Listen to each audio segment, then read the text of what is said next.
नमस्कार, मैं doctor Vikram Sharma, neurologist, omega hospital Gachibowli से आज बात कर रहा हूं और आपके साथ आज एक इंटरेस्टिंग टॉपिक पर डिस्कशन करेंगे। वो है बेल्स पैलेसी। बेल्स पैलेसी को क्या बोलते हैं दूसरे हिंदी के शब्द में, जहां पे फेस के ऊपर हम लोग सिर्फ एक तरह का वीकनेस पाते हैं।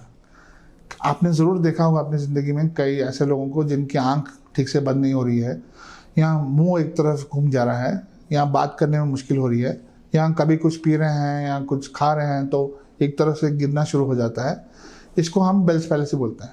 आप लोग ज़रूर ये सवाल करना चाहेंगे कि सर बेल्स पैलेसी का ट्रीटमेंट है कि नहीं। बिल्कुल है, बेल्स पैलेसी का भी ट्रीटमेंट है।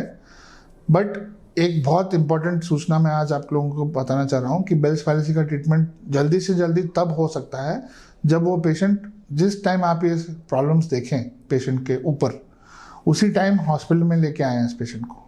जितना जल्दी इस पेशेंट का ट्रीटमेंट स्टार्ट हो सकता है उतना जल्दी उसका हम लोग रिकवरी देख सकते हैं।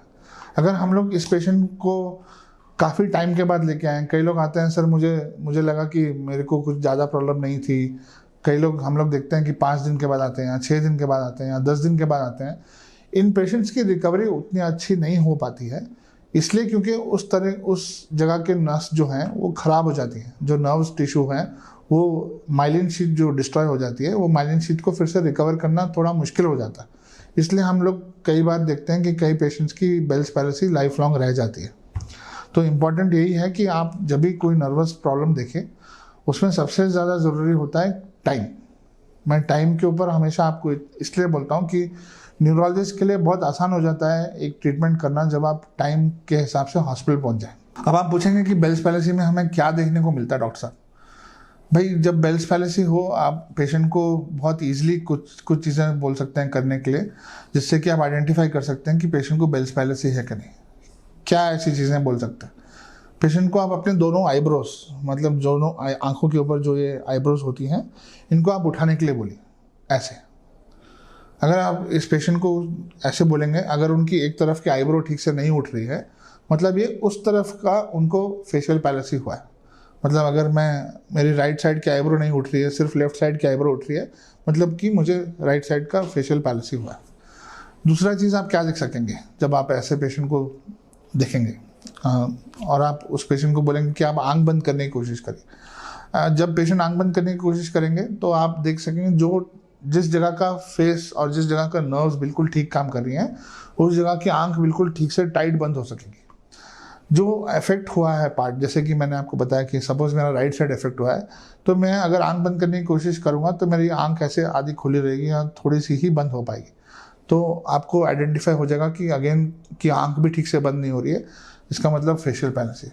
तीसरी चीज़ जो कि कभी कभी पेशेंट को बोलें कि आप स्माइल करिए, ऐसे जब आप पूरे दांत दिखाने के लिए बोलेंगे तो आप देखेंगे कि अगर मेरे को राइट साइड का पैरालिसिस हुआ है इफेक्ट, तो मेरा मुंह जो है टेढ़ा हो जाएगा, लेफ्ट साइड को जाने लग जाएगा, क्योंकि ये मसल्स जो हैं जिसको नर्व्स पकड़ के रखना चाहती हैं या रखना चाहिए, वो वीक हो जाने की वजह से जो दूसरी तरफ की जो नसें हैं वो बराबर काम करने की वजह से इस फेस को ज़्यादा इस तरफ खींचने लग जाती हैं। तो हाँ, उस वजह से ही आपको मुंह में जो टेढ़ापन है आपको उसी की वजह से महसूस होगा। हम लोग कभी ये भी देखेंगे कि डॉक्टर साहब यूजली कभी कभी बोलेंगे कि आपको, हाँ भाई, क्योंकि बेल्स पैलेसी हुआ है हमें को थोड़े टेस्ट करने पड़ेंगे। यूजली डॉक्टर साहब लोग आपको MRI कराने के लिए बोलेंगे। कभी कभी कुछ न्यूरोलॉजिस्ट हैं जो बेल्स पैलेसी की वजह से आपको नर्व टेस्ट भी करने के लिए बोलेंगे। वो इसलिए करना चाहते हैं कि आपका कंफर्मेशन डायग्नोज हो जाए कि आपको सिर्फ बेल्स पैलेसी हुआ है।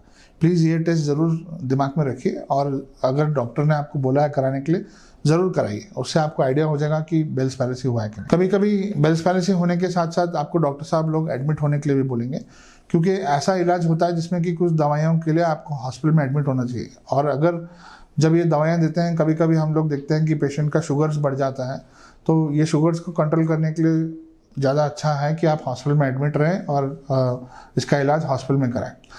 तीसरा बहुत इंपॉर्टेंट फ़ायदा होता है कि फिजियोथेरेपी जो होती है, जब आप हॉस्पिटल में एडमिट होते हैं, बहुत आराम से हो जाती है। कभी कभी हम लोग 2 बार या 3 बार भी बोलते हैं कभी कभी पेशेंट को फिजियोथेरेपी कराने के लिए या एक्सरसाइजेस कराने के लिए।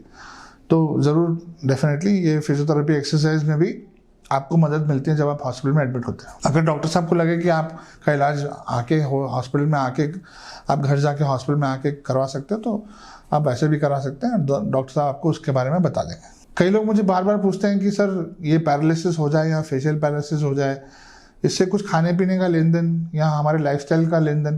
बिल्कुल हाँ, खाने पीने के बारे में आजकल मैं बोलूँ तो लोग ठीक से खाते पीते नहीं हैं। फ्रिज में रखी हुई 3-4 दिनों की चीज़ों को निकाल के खाया जाता है। कभी कभी हमने देखा है कि पेशेंट लोग बाहर से खाना खाते हैं। ये बाहर से जो खाने का रिवाज है, मैं ज़रूर बात करता हूँ इस बारे में कि जो होटल्स हैं, जो बाहर रोड साइड में खाना वाना बनाते हैं, ये किस हिसाब से बनाते हैं, किस तेल से बनाते हैं, ये हमें कभी कभी नहीं मालूम होता। तो ज़रूर जो भी खाना है खाइए, लेकिन अच्छी जगह से खाइए। केमिकल फ्री खाने के ऊपर ज़्यादा कंसंट्रेशन करिए। फास्ट फूड्स के ऊपर ज़्यादा मत कंसंट्रेट करिए, क्योंकि फास्ट फूड्स में अनहेल्दी फूड हो जाता है। तो ये कोल्ड ड्रिंक्स हो गई हैं, ये सब, इन चीज़ों में मैं मानता हूँ कि डेफिनेटली इनका अच्छा इफेक्ट कम, बुरा इफेक्ट ज़्यादा होता है। मैं ऑर्गेनिक फूड्स के ऊपर बहुत ज़्यादा प्रेशर डाल के आपको बताना चाहूँगा कि ऑर्गेनिक फूड्स के ऊपर ज़्यादा कॉन्सेंट्रेट करिए। Try to use original food, असली देसी घी। जो खाना आपको, जो वेजिटेबल्स हैं जो आप खरीदते हैं मार्केट से, या जो फ्रूट्स खरीदते हैं मार्केट से, मैं कोशिश करिए ज़्यादा से ज़्यादा कि जितना केमिकल फ्री हो उतना ज़्यादा हेल्दी अपने लाइफस्टाइल के हिसाब से। तो प्लीज़ इन सब चीज़ों का प्रयोग करें। और एक बहुत इंपॉर्टेंट चीज़, एक्सरसाइज। आजकल की दुनिया में सब लोगों को देखा है मैंने, हम लोग बस भागते रहते हैं और कुछ अपने हेल्थ के ऊपर कॉन्सेंट्रेट नहीं कर पाते हैं। तो मैं ज़रूर बोलूँगा कि जो WHO है और जितने दिनों से हमने प्रैक्टिस की है, हमने देखा है कि एक्सरसाइज का बहुत बड़ा रोल है हमारे इम्पोर्टेंट लाइफस्टाइल में। तो एक्सरसाइज ज़रूर करिए। कम से कम 1 घंटा वॉक करने से सुबह में आपको बहुत सारी बीमारियां, बहुत सारी डिजीज़, मोटापा, कमज़ोरी से ईज़िली आपको उससे विलाप मिल जाएगा। और मैं चाहता हूं कि आप हेल्दी रहें, स्वस्थ रहें, खुश रहिए, स्ट्रेस मत लीजिए ज़्यादा, and be happy. God bless you. नमस्कार।